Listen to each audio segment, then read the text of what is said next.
الحمدللہ رب العالمین والصلاة والسلام علی رسولہ الکریم اما بعد فاعوذ باللہ من الشیطان الرجیم بسم اللہ الرحمن الرحیم۔ السلام علیکم ورحمۃ اللہ وبرکاتہ۔ ماہ رمضان ہم پر سایہ فگن ہے۔ یہ ماہ مبارک از اول تا آخر خیر ہی خیر ہے۔ اس کا پہلا عشرہ رحمت، دوسرا عشرہ مغفرت اور تیسرا عشرہ دوزخ کی آگ سے خلاصی کی نوید لے کر آتا ہے۔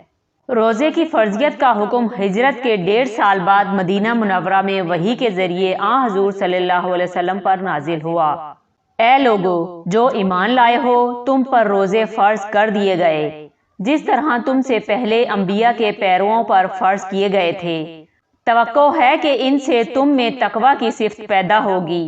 چند مقررہ دنوں کے روزے ہیں۔ اگر تم میں سے کوئی بیمار ہو یا سفر پر ہو تو دوسرے دنوں میں اتنی ہی تعداد پوری کر لے، اور جو لوگ روزہ رکھنے کی قدرت نہیں رکھتے پھر نہ رکھیں تو وہ فدیہ دے دیں۔ ایک روزے کا فدیہ ایک مسکین کو کھانا کھلانا ہے، اور جو اپنی خوشی سے کچھ زیادہ بھلائی کرے تو یہ اسی کے لیے بہتر ہے، لیکن اگر تم سمجھو تو تمہارے حق میں اچھا یہی ہے کہ تم روزے رکھو۔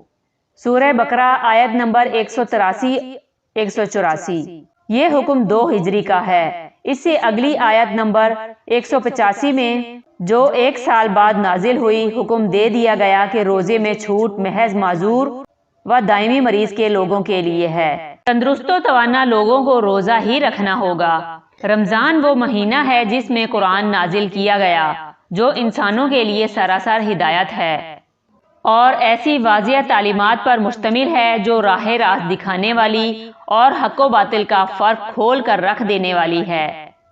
لہٰذا اب سے جو شخص اس مہینے کو پائے اس کو لازم ہے کہ اس پورے مہینے کے روزے رکھے، اور جو کوئی مریض ہو یا سفر پر ہو تو وہ دوسرے دنوں میں روزوں کی تعداد پوری کرے۔ اللہ تمہارے ساتھ نرمی کرنا چاہتا ہے، سختی کرنا نہیں چاہتا، اس لیے یہ طریقہ تمہیں بتایا جا رہا ہے تاکہ تم روزوں کی تعداد پوری کر سکو، اور جس ہدایت سے اللہ نے تمہیں سرفراز کیا ہے اس پر اللہ کی کبریائی کا اظہار و اعتراف کرو اور شکر گزار بنو۔ روزہ دین اسلام کا چوتھا رکن ہے۔ عربی زبان میں روزے کو صوم کہا جاتا ہے۔ روزے کی فرضیت کا مقصد اہل ایمان کے دلوں میں تقوی پیدا کرنا ہے۔ بلا شبہ روزہ اس کا بہترین ذریعہ ہے۔ نبی رحمت صلی اللہ علیہ وسلم کی حدیث کے مطابق تقوی کا منبع دل ہے، اور روزے کی حالت میں واقعتاً دل کی کیفیت بدل جاتی ہے۔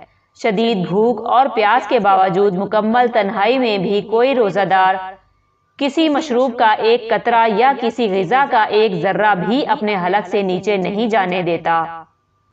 یہی تصور بندے اور رب کے درمیان وہ تعلق قائم کرتا ہے جسے تقوی سے تعبیر کیا جاتا ہے۔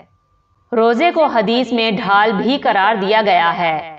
ظاہر ہے کہ ڈھال دشمن کے مقابلے میں اپنے دفاع کے لیے استعمال ہوتی ہے۔ نفس امارہ، فسق و فجور سے بھرا ہوا ماحول اور شیطان لعین ہر وقت انسان پر حملہ آور ہوتے ہیں۔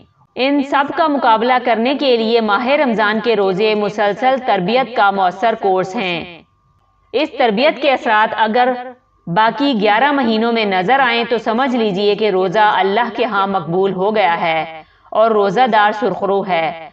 خدا نخواستہ اگر ایسا نہ ہو تو روزہ محض بھوک پیاس بن کر رہ جاتا ہے۔ ایسے روزے سے روزہ دار کو کچھ حاصل نہیں ہوتا۔ ماہ رمضان نیکیوں کا موسم بہار ہے، اور خوش قسمت ہیں وہ لوگ جو اپنا دامن خیر و برکت سے بھر لیں۔ ماہ رمضان کی آمد کے باوجود جن لوگوں کو نیکی کی جانب قدم بڑھانے کی توفیق نہیں ملتی، ان کی بد نصیبی اس سے عیاں ہے کہ جبرائیل امین نے ان کے حق میں تباہی و بربادی کی دعا فرمائی، اور اللہ کے رسول صلی اللہ علیہ وسلم نے اس پر آمین کہا۔ اس مہینے کے فضائل بے شمار ہیں۔ حدیث میں فرمایا گیا کہ اس مہینے میں نفل عبادات کا اجر فرض کے برابر اور فرض کا اجر 70 گنا بڑھا دیا جاتا ہے۔ رمضان کو صبر کا مہینہ قرار دیا گیا ہے، اور صبر کا بدلہ جنت بتایا گیا ہے۔ روزہ محض معدے کا نہیں ہوتا بلکہ پورے اعضاء و جوارح، آنکھ، کان، ناک، زبان، ہاتھ، پاؤں، دل و دماغ، فکر و سوچ، غرض ہر چیز کو محیط ہوتا ہے۔ حضور صلی اللہ علیہ وسلم نے فرمایا کہ جو لوگ جھوٹی باتیں اور غلط کام ترک نہیں کرتے اللہ کو ان کی بھوک پیاس کی کوئی حاجت نہیں۔ ماہ رمضان ہر سال آتا ہے اور ایک پیغام دے کر چلا جاتا ہے۔ ماہ رمضان میں ہر نیک کام اور انفاق فی سبیل اللہ کا اجر کئی گنا بڑھ جاتا ہے۔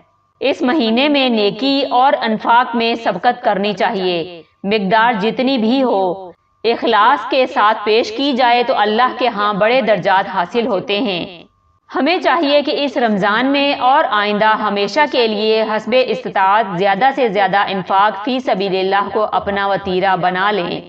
ماہ رمضان کا چاند دیکھنے کا اہتمام ضروری ہے۔ چاند نظر آئے تو رات کو قیام یعنی تراویح اور اگلے روز سیام یعنی روزے شروع ہو جاتے ہیں۔ ہر ماہ نیا چاند نظر آنے پر جو دعا ہمیں سکھائی گئی ہے جامعہ ترمذی کے مطابق اس کے الفاظ یوں ہیں: اللہ اکبر اللہم اہلہ علینا بالامن والایمان والسلامات والاسلام والتوفیق لما تحب وترضى ربنا وربک اللہ۔ اللہ سب سے بڑا ہے۔ اے اللہ، اس چاند کو ہمارے لیے حلال امن و ایمان، سلامتی اور اسلام بنا کر طلوع فرما، ہمیں ان کاموں کی توفیق دے جو تجھے پسند اور محبوب ہیں۔ اے چاند، ہمارا اور تیرا پروردگار اللہ ہے۔